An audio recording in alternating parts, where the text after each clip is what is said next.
తెలంగాణ కాంగ్రెస్ కు కొత్త సారథి రాబోతున్నారా? అవునని అంటున్నారు మంత్రులు. అసెంబ్లీ లాబీలో మినిస్టర్లు కోమటిరెడ్డి వెంకటరెడ్డి, శ్రీధర్ బాబు చేసిన చిట్ చాట్ గాంధీ భవన్లో హీటెక్కిస్తున్నాయి. అందరి నోట జగ్గారెడ్డి మాటే వినిపిస్తుంది. నిత్యం జనంతోనే ఉండే జగ్గారెడ్డి లాంటి నాయకుడే పీసీసీ ప్రెసిడెంట్ కావాలంటున్నారు మినిస్టర్లు వెంకటరెడ్డి, శ్రీధర్ బాబు.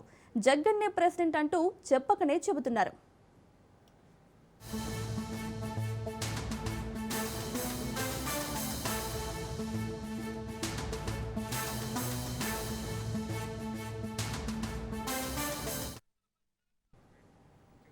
అసెంబ్లీ లాబీలో జరిగిన చిట్ చాట్ టీ కాంగ్రెస్ రాజకీయాల్లో హాట్ టాపిక్ గా మారింది. మంత్రి కోమటిరెడ్డి చేసిన వ్యాఖ్యలు తీవ్ర చర్చనీయాంశంగా మారాయి. పీసీసీ అధ్యక్షుడిగా జగ్గారెడ్డిని నియమించాలని కోమటిరెడ్డి బహిరంగంగా సూచించడం రాజకీయ వర్గాల్లో ఆసక్తి రేకెత్తిస్తోంది. జగ్గారెడ్డి ఎప్పుడూ జనంలోనే ఉండే మాస్ లీడర్ అని ప్రశంసించిన కోమటిరెడ్డి ఆయన్ను పీసీసీ చీఫ్ గా చేయాలని అభిప్రాయపడ్డారు. జగ్గారెడ్డి నాయకత్వంలో తెలంగాణ కాంగ్రెస్ పార్టీకి 100 సీట్లు వచ్చే అవకాశం ఉందని ధీమా వ్యక్తం చేశారు కోమటిరెడ్డి వెంకటరెడ్డి.